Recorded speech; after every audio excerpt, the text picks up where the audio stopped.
मैंने whole spine radiograph लिखा हुआ है। इस होल स्पाइन रेडियोग्राफ का ये मतलब नहीं है कि हम, ठीक है, वो करते हैं टोटल स्पाइन भी कहीं कहीं पे, लेकिन वो खासकर बच्चों में जो है ना होल स्पाइन करते हैं। ये होल स्पाइन मैंने तीनों को इंक्लूड किया है, चारों रीजन को, सर्वाइकल, थोरेसिक और लंबर और सैक्रल रीजन को, ठीक है, इसलिए मैंने इसको होल स्पाइन का नाम दिया है।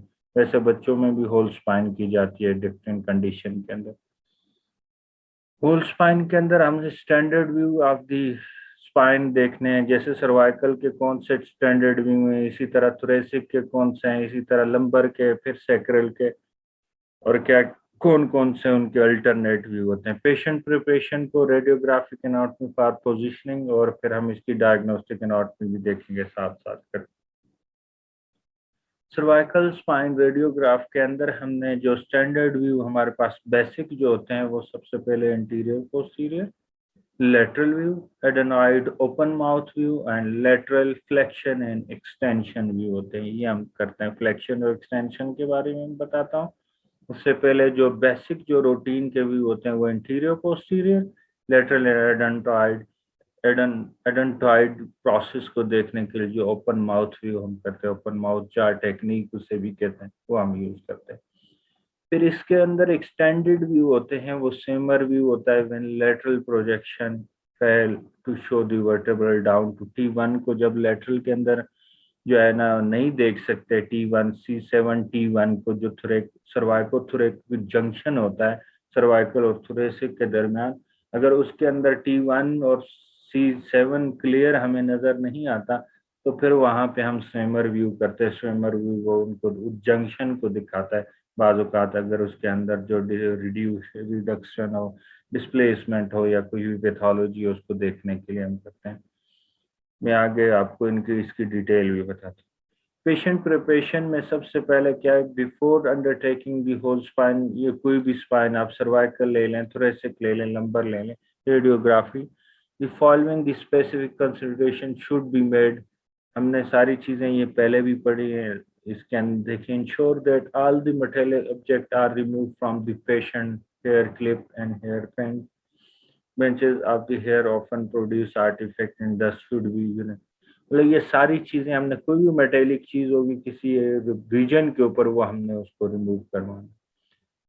If the area of interest including the mouth, the infall, teeth containing metal, कोई भी मेटेलिक ऑब्जेक्ट हो, जैसे सर्वाइकल स्पाइन में अक्सर हम जब करते हैं तो उससे आर्टिफैक्ट प्रोड्यूस होने के, तो हमने सारी चीजें उनकी जो है ना क्लियर करवानी होती है। ये हमारे पास सर्वाइकल स्पाइन है, ये लंबर स्पाइन का एपी व्यू है, ये उसका लेटरल व्यू है, ठीक है। यहाँ पे जो है ना हम टी T7 सॉरी C7 और T1 को देखने के लिए ये जंक्शन है। और ये अक्सर जो हेल्दी केसेस होते हैं, हेल्दी पेशेंट होते हैं, उसके अंदर C7 T1 का जंक्शन नजर नहीं आता हमें, तो उसके लिए फिर स्वयं रिव्यू करते हैं अगर पेशेंट कंप्लेन करता है कि पेन वगैरह की, तो इसलिए। अच्छा, सर्वाइकल स्पाइन का जो हम एपीव्यू करते हैं, ऐसे पेशेंट को स्टैंडिंग में पोजीशन में खड़ा करते हैं, इसी को एक्सप्लेन करते हैं। एक रेक्ट बक्की में करते हैं और एक स्पाइन के अंदर करते हैं। Patient positioning in cassette, the patient lies on supine on the bucky table, या if erect position and preferred side, या stand with the posterior aspect of the head and shoulder against, हम तीनों condition के अंदर कर सकते हैं। अगर पेशेंट हमारे पास स्टैंडिंग बक्की में नहीं है, तो फिर हम उसको सेटिंग पोजीशन में करके स्टैंडिंग बक्की के साथ करते हैं। नंबर 3, अगर वहां पे भी नहीं है, तो फिर हम उसको पेशेंट को सुपाइन के अंदर करते हैं। लेकिन बेस्ट यही होता है कि जब आप इरेक्ट बक्की में करते हैं तो उसके ऊपर मतलब वेट पड़ता है, शोल्डर के ऊपर स्ट्रेस होते हैं, और यहाँ पे आपको वर्टेब्रा जो है ना वो क्लियरली नजर आते हैं सर्वाइकल को। खासकर एपी तो हो जाता है, लेकिन लेटरल के अंदर हमें जो है ना वो जरूरी होता है, वेट बेरिंग हम देते हैं पेशेंट को, ताकि हमें C7 एंड T1 क्लियरली नजर आ जाए। The medium sagittal plane is adjacent to be at a right angle to be cassette at midline of the table, या बक्की के midline या कैसेट के उसके ऊपर करेंगे। ये हम बार बार रिपीट कर सकते हैं। अब ये हमारे पास पोजीशन, फॉर एग्जांपल अगर आप एक पेशेंट को लेके आते हैं,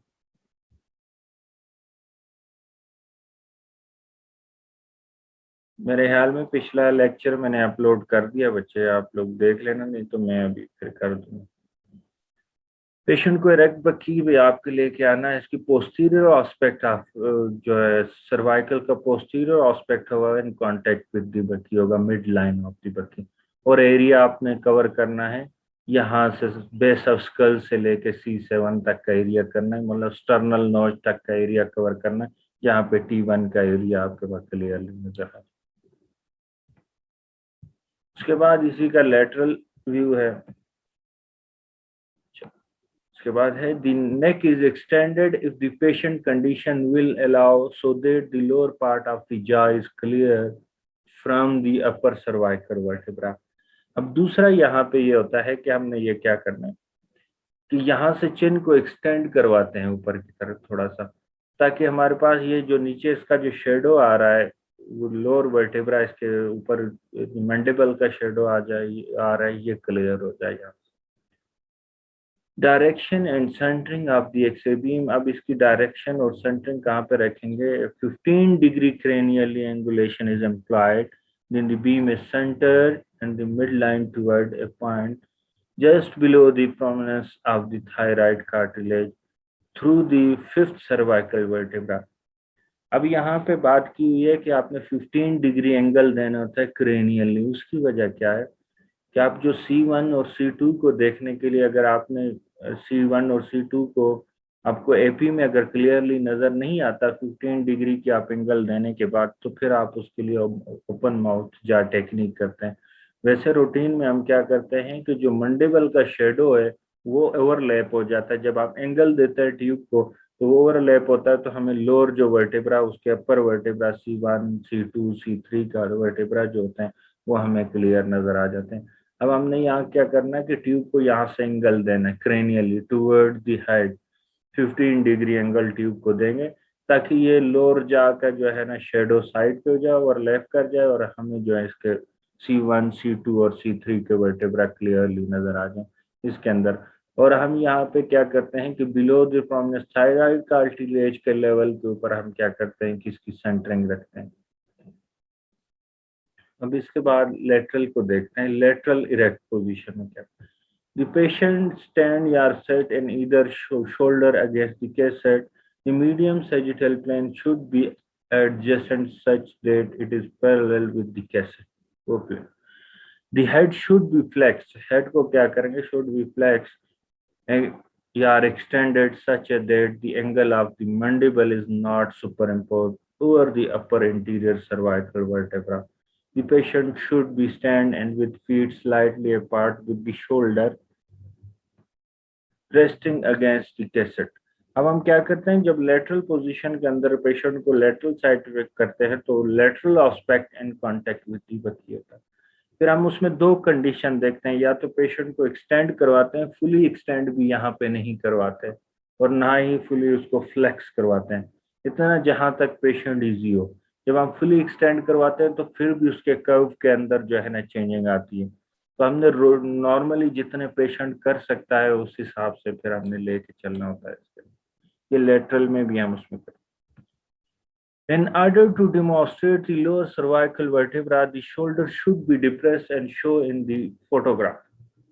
मतलब हमने अगर लोअर एरिया को देखना होता है, पहले भी मैंने बात की थी, हमारे पास जितने हेल्दी केसेस आते हैं, हेल्दी पेशेंट आते हैं ज्यादा, तो उनका जो C7 और T1 का एरिया जो होता है वो हमें क्लियरली नजर नहीं आता, आप जितने भी उसको केवी ज्यादा दे दें। हम उसके लिए ये करते हैं कि पेशेंट को वेट बेरिंग देते हैं, वेट दोनों उसके पकड़ाते हैं जिससे शोल्डर डिप्रेस हो जाते हैं, ठीक है। In order to demonstrate the lower cervical vertebra the shoulder should be depressed as show in the photograph. उसको मतलब डिप्रेस हो फोटोग्राफ के अंदर जो है ना। This can be achieve by the asking the patient to relax their shoulder downward. उसको हमने पेशेंट को क्या कहना है कि अपने शोल्डर अपने डाउनवर्ड की तरफ करना है, डिप्रेस करना है। जब वो डिप्रेस करेंगे तो उससे फिर हमें ये क्लियर नहीं है। The process can be aided by asking the patient to hold a weight in each hand if they are capable and make the exposure of rest। Expiration के दौरान हम क्या करते हैं कि उसको जो है ना एक्सपोज करते हैं। बात हुई कि ये मैंने कि उसको पेशेंट को हम जो है ना, बास पेशेंट ये होते हैं कि वो नहीं होल्ड कर सकते। जैसे ट्रॉमा के केसेस है तो ट्रॉमा के जितने केसेस होते हैं उसको हम शूट थ्रू करते हैं। शूट थ्रू का मैंने आप लोगों को पहले भी डिसाइड वो बताया था कि हम क्या करते हैं, एक साइड हमारे कैसेट होती है और दूसरी साइड पे ट्यूब होती है, तो हम क्या करते हैं कि दूसरी साइड से उसको एक्सपोजर देते हैं शूट थ्रू सर्वाइकल में। इसी तरह नी जॉइंट के अंदर भी हम शूट थ्रू कर रहे होते हैं, शूट थ्रू उसके अंदर भी हम करते हैं।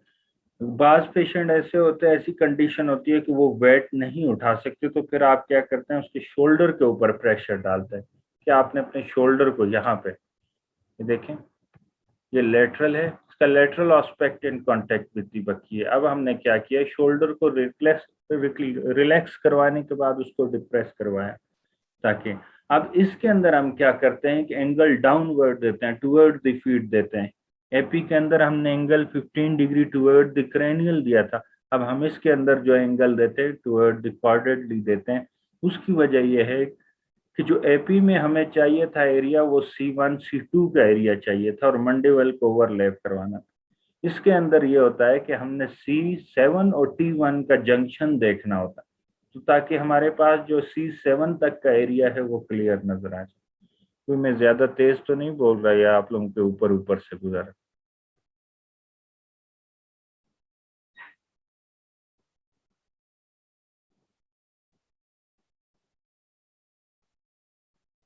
कहाँ ज्यादा है, ये तो इतना सिलेबस है ही नहीं, अब तो मैंने बहुत कुछ और भी ऐड करना था, तुसी होनी हारा क्यों। खैर तो है। हाँ, स्पीड में थोड़ी स्लो करता हूँ, सॉरी। हमने इसके अंदर सर्वाइकल के दो, हमने सबसे पहले सर्वाइकल के बेसिक व्यू हमने देखे थे कि बेसिक व्यू हमारे पास कौन कौन से होते हैं। बेसिक व्यू के अंदर हमने बात की थी सबसे पहले इंटीरियर पोस्टीरियर की, लेटरल की, और उसके बाद एडेंटॉइड प्रोसेस को देखने के लिए ओपन माउथ जार टेक्निक करते हैं। उसके अंदर फिर हम लेटरल में फ्लेक्शन और एक्सटेंशन करते हैं, और उसके बाद हम स्विमर व्यू करते हैं। इसके ऊपर हम बाद में आएंगे। हमने पहले बात की थी एपी और लेटरल की, जो उसके बेसिक व्यू होते हैं। एपी और लेटरल में हम क्या करते हैं, पेशेंट को रेक्ट बक्की में ले आते हैं। तीन कंडीशन होती हैं, स्पाइन में भी कर सकते हैं और रेक्ट में भी कर सकते हैं और सेटिंग पोजीशन में भी हम कर सकते हैं, ठीक है। और इसके अंदर हम जो एंगल मेन, इसके अंदर जो बात याद करने वाली है, ठीक है, आप नेक को भी एक्सटेंड कर देंगे, लोअर करवा देंगे, लेकिन इसके अंदर जो मेन बात है कि वो 15 डिग्री हम क्रेनियल एंगुलेशन देते हैं टुवर्ड दी क्रेनियल, और सर्वाइकल थायराइड एरिया के ऊपर हम जो है ना थायराइड कार्टिलेज के लेवल पे हम इसका जो है ना सेंटरिंग रखते हैं एपी की। लेकिन इसके अंदर एंगल जो हम 15 डिग्री देते हैं। जो दूसरी मैंने बात की थी लेटरल की, तो लेटरल के अंदर हम पेशेंट को स्टैंडिंग पोजीशन में लेके आते हैं। स्टैंडिंग के बाद हम क्या करते हैं कि उसका मीडियल एस्पेक्ट हो या लेटरल एस्पेक्ट जो भी हो, मीडियल साइड है, राइट मीडियल है, राइट लेटरल है या लेफ्ट लेटरल है, जो भी साइड है, वह इन कांटेक्ट विद दी बत्ती होगी। उसके बाद ये होगा कि हम पेशेंट को क्या करते हैं कि वेट बेरिंग देते हैं। अगर हमने C1 C7 और T1 का एरिया देखना हो, तो उसके लिए हम क्या करते हैं कि शोल्डर रिलैक्स करवाने के बाद डिप्रेस करवाते हैं, और बाज औकात जो है ना पेशेंट को वेट दे देते हैं, जिसकी वजह से वो डिप्रेस होंगे और हमें C7 और T1 का एरिया क्लियरली नजर आ जाएगा। कुछ पेशेंट होते हैं जो वेट नहीं उठा सकते, तो फिर उनके लिए हम क्या करते हैं कि उन्हें जो है ना शोल्डर ही उनका डिप्रेस करवाते हैं। तीसरी बात मैंने यहाँ पे की, ये हमारे पास लेटरल एस्पेक्ट है। अब सेंटरिंग हम क्या करेंगे, the horizontal center ray is centered a point vertically below the mastoid process at the level of the prominence of the thyroid angle। इसके अंदर हम जो है ना ट्यूब को एंगल देते हैं तकरीबन, इसमें यहाँ पे ट्यूब को हम एंगल 15 डिग्री से कम देंगे। 15 डिग्री तो बहुत ज्यादा हो जाएगा, तो 10 डिग्री तक देंगे, टूवर्ड द हेड एंगल देते हैं, ताकि हमारे पास C1 और T1 का एरिया हमारे पास क्लियरली नजर आ जाए, ठीक है। लेटरल ऑस्पेक्ट यहाँ पे हॉरिजॉन्टल सेंट्रल रे होगी, वही थायराइड कार्टिलेज के लेवल बिलो द नेक के मिड नेक के ऊपर आपका। Interior posterior first and second cervical vertebra के लिए हम ओपन माउथ जार टेक्निक करते हैं। सबसे पहले हमने एपी को देखा, एपी के बाद जो है मेन पोजीशनिंग तो आप लोग बना लेंगे, लेकिन उसके अंदर सिर्फ आप लोगों ने एंगल का डिफरेंस रखना है कि एंगल हम उसके अंदर कितना देते हैं और क्यों देते हैं। उसमें एपी में हम टुवर्ड दी हेड देते हैं, और जो लेटरल होता है उसको टुवर्ड दी फीट देते हैं। और क्यों देते हैं उसकी क्या वजह है। अगर अपर में एरिया देखना है एपी में, हमने C1 C2 को देखना है तो हम एंगल देंगे 15 डिग्री। अगर हमने C7 और T1 के जंक्शन को देखना होता है तो फिर हम उसके अंदर जो है एंगल डाउनवर्ड की तरफ देखे toward the feet. Open mouth jar technique के अंदर दो टेक्निक हम इसके अंदर यूज करते हैं। एक ओपन माउथ जार टेक्निक करते हैं, एक मूविंग जार टेक्निक यूज करते हैं C1 और C2 को देखने के लिए। खासकर इसका जब फ्रैक्चर हो तो जाहिर बात है मंडिबल ऊपर आ रहा है, तो उससे तो उसका शेडो खत्म नहीं होगा। तो फिर हमने C1 और C2 को देखने के लिए एक ओपन माउथ जार टेक्निक और एक मूविंग जार टेक्निक होती है। उसमें भी मैं आप लोगों को बताता हूँ। पहले ओपन माउथ जार टेक्निक को मैं एक्सप्लेन करता हूँ। ओपन माउथ जार टेक्निक के अंदर क्या होता है कि सबसे पहले पेशेंट को हमने स्पाइन ऑन द बक्यूटेबल या इफ द इरेक्ट पोजीशन, दो कंडीशन होती हैं, या पेशेंट को स्पाइन में या इरेक्ट में। ये तो पेशेंट की कंडीशन के ऊपर डिपेंड करता है, लेकिन हमारे पास तीनों है, स्पाइन, अल्टरनेट, इसका इरेक्ट और सेटिंग पोजीशन इसकी होती है। तीनों में से पेशेंट जिसमें इजी होता है उसी के अंदर आप लोगों ने पेशेंट को लेना। Is preferred set या stand with the posterior aspect of the head and shoulder against the vertical bucky, कोई posterior side उसके in contact with. The medium sagittal plane is adjacent to the midline of the cassette such as that it is at the right angle to the cassette। मतलब उसका जो medium sagittal plane होगा उसको right angle करेंगे। उसको right angle करने का मकसद ये होगा कि वो symmetrically होगी। हमारे पास जो image आएगा वो सिमेट्रिकली होगा, उसका कर्व एक सेम हमारे पास आएगा, ताकि उससे ये हो कि उससे सिमेट्रिकली आएगा तो हमें उसकी अलाइनमेंट का, सर्वाइकल की खासकर अलाइनमेंट देखते हैं, आगे हम जाके पढ़ेंगे उसको। फिर उसके कर्व के ऊपर और उसकी अलाइनमेंट के ऊपर जो है इफेक्ट नहीं पड़ेगा। अगर आप पेशेंट की पोजीशनिंग को सही नहीं रखेंगे तो जब उसकी अलाइनमेंट डिस्टर्ब होगी तो फिर आप उसके अंदर डायग्नोज नहीं कर सकते कि आया इसकी नेचुरली अलाइनमेंट हुई है, इफेक्ट हुई है, या ये पोजीशनिंग की वजह से हुई है। तो खासकर पेशेंट की पोजीशनिंग होती है उसको राइट एंगल रखना होता है। The medium sagittal plane adjacent to the mid line such a right angles to the cassette, बिल्कुल उसको पैरेलल रखना है, 90 डिग्री के ऊपर रखना है, ताकि आपकी पोजीशन एक्यूरेट हो। जब एक्यूरेट होगी तो उसके अंदर अगर नॉर्मल कर्व आ रहा है तो फिर आप उसको पैथोलॉजी के अंदर लेके जा सकते हैं। अदरवाइज आप positioning, handling, patient handling is most important. जब पेशेंट हैंडलिंग सही होता है, उसकी पोजीशन सही होती है, तो फिर उसका डायग्नोज भी अच्छा।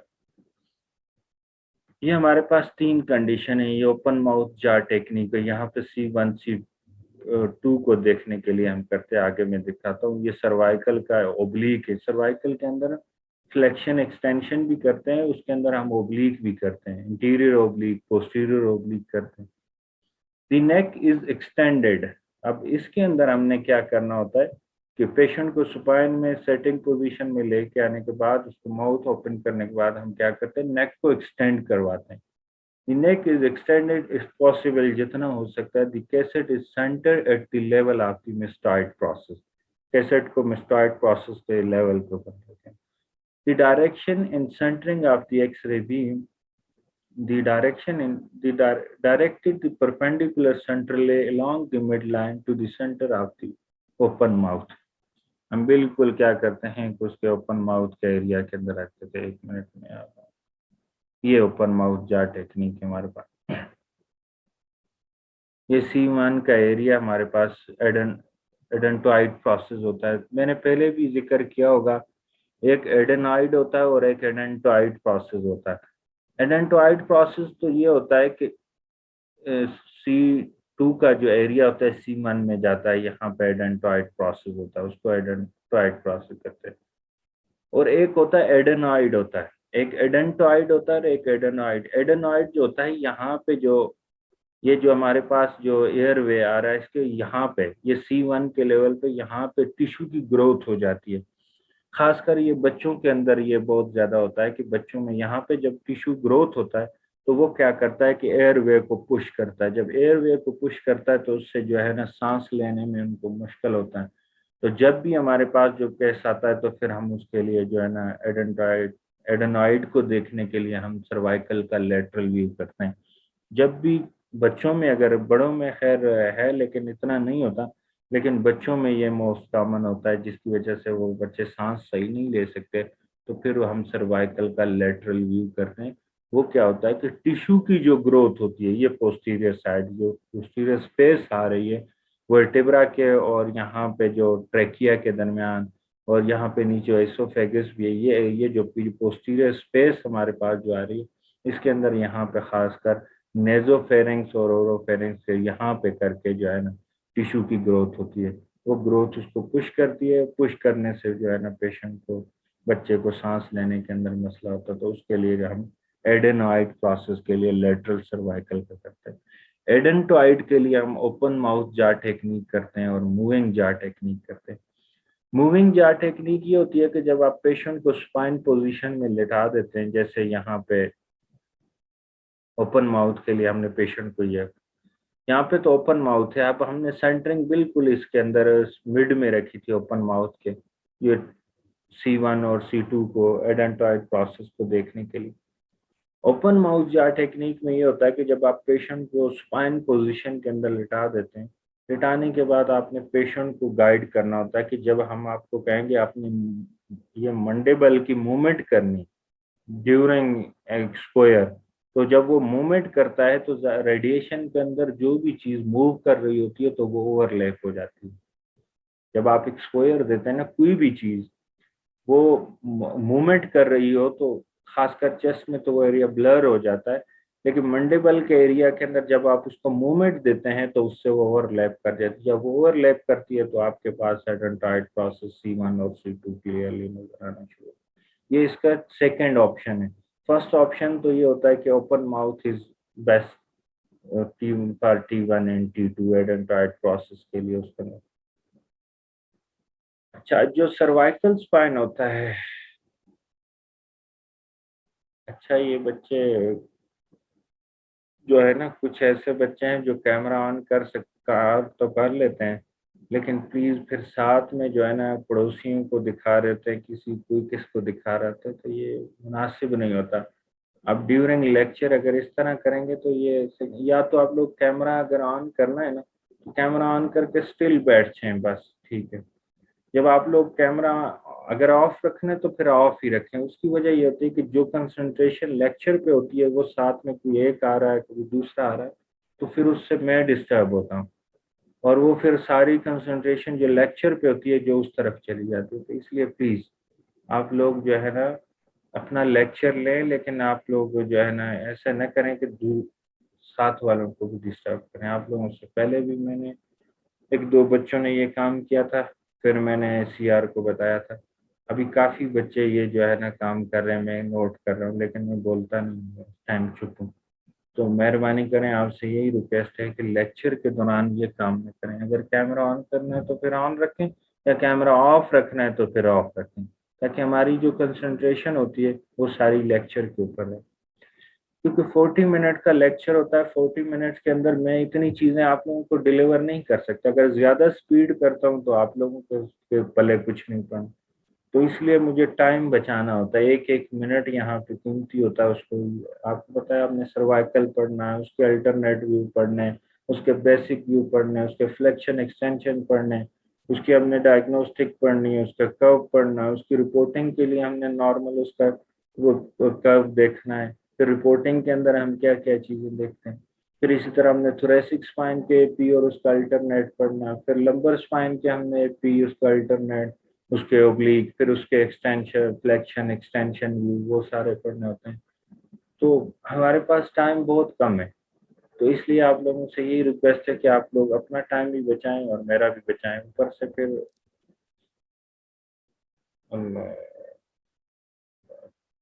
इसके अंदर हमने मूविंग जार टेक्निक के ऊपर बात की थी और ओपन माउथ के ऊपर हम बात कर रहे थे। इसका हमने स्टैंडर्ड बेसिक जो AP और लेटरल को भी पढ़ लिया। उसके बाद हमने इसका एडेंटॉइड को और एडेनॉइड के अंदर डिफरेंस किया कि एडेंटॉइड प्रोसेस को देखने के लिए क्या करते हैं और एडेनॉइड को देखने के लिए हम क्या करते हैं। बस मीटिंग फ्लेक्शन और एक्सटेंशन व्यू हम हमेशा जो है करते हैं इंस्टेबिलिटी को देखने के लिए, जो सर्वाइकल वर्टेब्रा की जो स्टेबिलिटी होती है उसको देखते हैं। आगे मैं आप लोगों को जब लंबर स्पाइन आएगा तो उसके अंदर देखूंगा, आप लोगों को बताऊंगा कि किस वजह से स्टेबिलिटी हो। इसके अंदर पार्ट्स एरिया होता है, मतलब उसकी अलाइनमेंट होती है, उसको देखने के लिए कि वर्टेब्रल जो बॉडी होती है वो डिस्प्लेसमेंट तो उसकी नहीं हो रही, इंटीरियर साइड पे पोस्टीरियर साइड पे उसकी डिस्प्लेसमेंट तो नहीं हो रही। तो उसकी स्टेबिलिटी को देखने के लिए हम जो है ना खास कर ये करते हैं। और लिगामेंटस जो इंजरीज होती हैं उनको देखने के लिए भी हम करते हैं कि क्या जो लिगामेंटस इंजरी की वजह से पेशेंट की फ्लेक्शन हो रही है सही या एक्सटेंशन हो रही है सही। तो उन दोनों को देखने के लिए जो है ना खासकर हम देखते हैं कि पेशेंट की फ्लेक्शन कितनी, और फ्लेक्शन और एक्सटेंशन के हिसाब से फिर हम कर्व देखते हैं स्पाइन का कि इसका ये नॉर्मल कर्व है या एबनॉर्मल कर्व है। उसकी डिटेल में हम नहीं जाएंगे, लेकिन आप लोगों ने इतना याद करना है फ्लेक्शन एक्सटेंशन को, इंस्टेबिलिटी को, और उसके बाद लिगामेंटस इंजरी वगैरह जो होती हैं उनको देखने के लिए हम जो है ना खासकर फ्लेक्शन और एक्सटेंशन व्यू करवाते हैं बेसिकली। और उसकी मतलब अलाइनमेंट देखते हैं वर्टेब्रल बॉडी की इंटीरियर साइड या पोस्टीरियर साइड, उसकी डिस्प्लेसमेंट तो नहीं, उसको देखने के लिए। Lateral flexion. The patient is positioned for the lateral basic or lateral spine projection. How erect position is more convenient. मतलब जिस तरह आप erect होगी तो होगा। The patient is asked to flex the neck and trunk chin toward the chest and far to flex उसको करवा देंगे, नीचे flexion की तरफ ले आएंगे। मैं आप लोगों को आगे दिखाता हूँ उसका। ये यहाँ पे दो चीजें हैं, ये फ्लेक्शन एरिया चिन, ये हमारे पास फ्लेक्शन और एक्सटेंशन की मैं बात कर रहा था, फ्लेक्शन और एक्सटेंशन की। फ्लेक्शन के अंदर हम क्या करते हैं कि यहाँ पे क्या करते हैं, फ्लेक्शन में फ्लेक्स करवाते हैं उसकी नेक को और chin toward the chest far as possible. This for the second projection जो एक्सटेंशन की बात कर, the patient is asked to extend the neck by raising the chin as far as possible, जितना भी वो उसको एक्सटेंड कर सके उसके लिए उतना ही हो। अच्छा,